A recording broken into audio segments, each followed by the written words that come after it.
Semangat pagi anak-anak hebat. Assalamualaikum warahmatullahi wabarakatuh.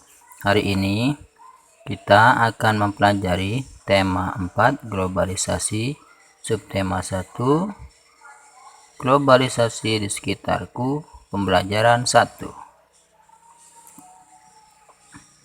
Ini adalah kompetensi dasar yang harus kalian kuasai dalam pembelajaran ini.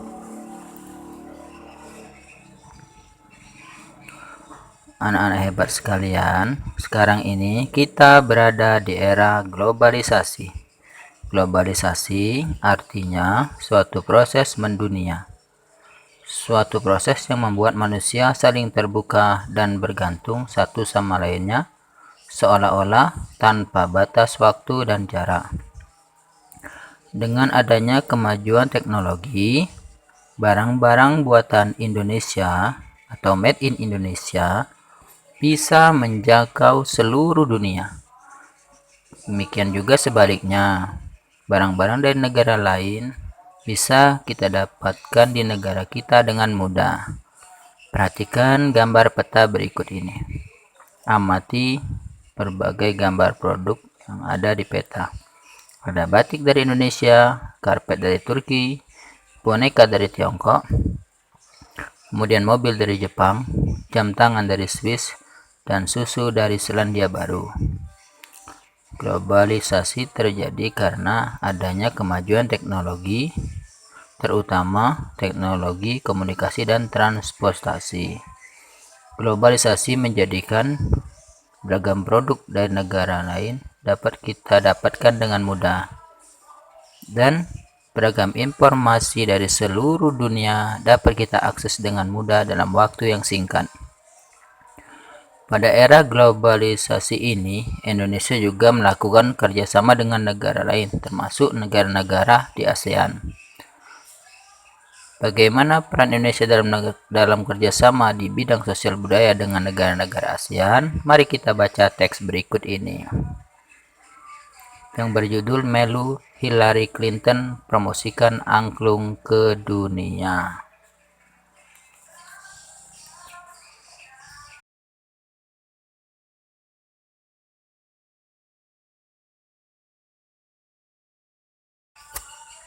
Nah, anak-anak, berdasarkan artikel yang kamu baca tersebut, jawablah pertanyaan-pertanyaan berikut ini.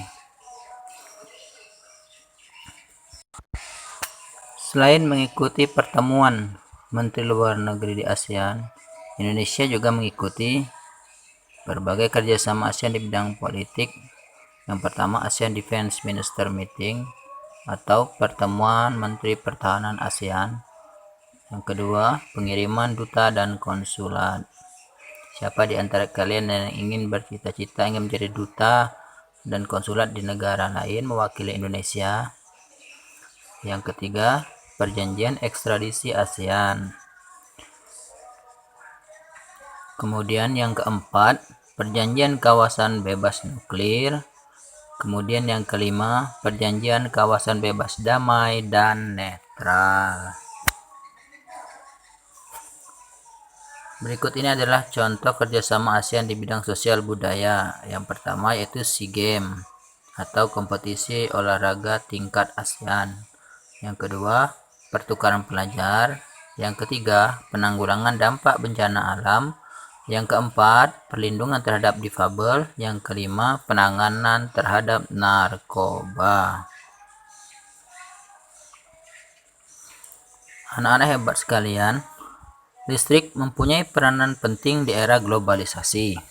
Bagaimana produksi listrik di era globalisasi ini? Mari kita pelajari bersama-sama. Menghasilkan energi listrik. Perhatikan dulu gambar baik-baik ya. Ini adalah gambar pembangkit listrik tenaga air. Listrik memiliki peran penting di era globalisasi. Tidak dapat dimungkiri bahwa globalisasi terjadi karena perkembangan teknologi di berbagai bidang yang didukung oleh peran listrik sebagai sumber energi di dalamnya. Dengan ditemukannya televisi, komputer, dan telepon genggam, arus informasi kemudian menyebar dengan begitu cepat ke berbagai negara di berbagai belahan dunia.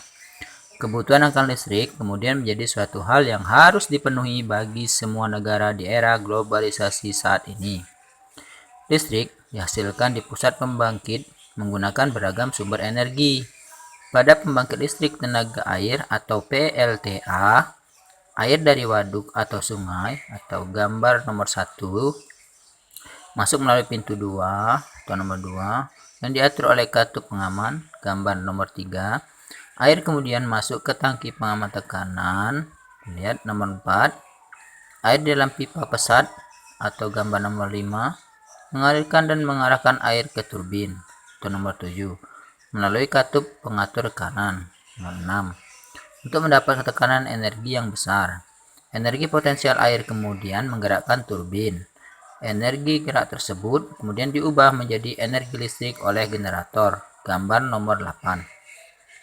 Energi listrik dari generator kemudian diatur kapasitas tegangannya dan dialirkan oleh transformer, lihat gambar nomor 9. Energi listrik kemudian dibagikan ke konsumen oleh saluran transmisi atau gambar nomor 10.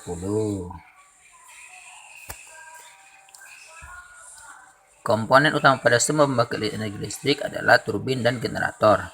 Turbin tersebut harus bergerak untuk menghasilkan energi gerak yang kemudian diubah menjadi energi listrik oleh generator.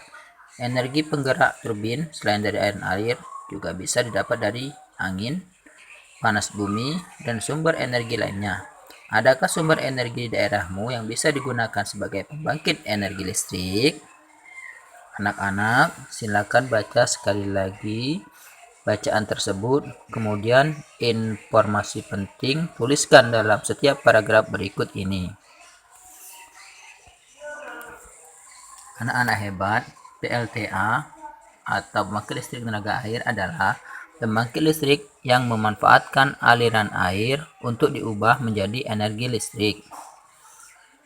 Komponen utama pada semua pembangkit energi listrik adalah turbin dan generator atau dinamo. Turbin tersebut harus bergerak untuk menghasilkan energi gerak yang kemudian diubah menjadi energi listrik oleh generator atau dinamo.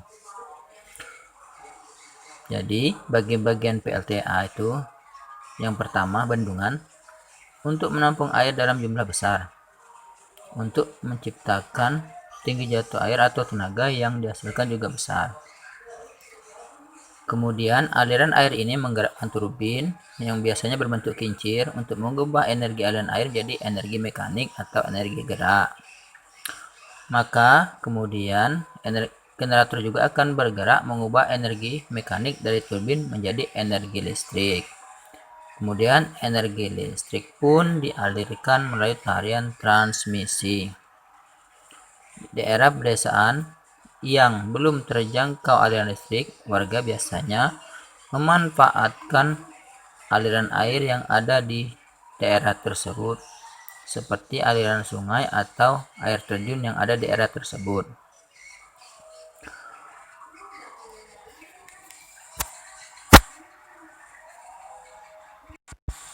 Pembangkit tersebut tentunya hanya cukup untuk listrik daerah desa itu saja. Pembangkit listrik tersebut dinamakan pembangkit listrik mikrohidro yang mendapatkan sumber energi alternatif dari aliran air yang ada di sekitar. Sistem kerjanya hampir sama dengan pembangkit listrik tenaga air, tetapi ini cukup kecil. Demikianlah pembelajaran kita hari ini. Jangan lupa amati kembali benda-benda hasil globalisasi, kemudian diskusikan dengan orang tuamu di rumah. Selain itu, analisis kelebihan dan kekurangan pembelajaran kita hari ini. Terima kasih.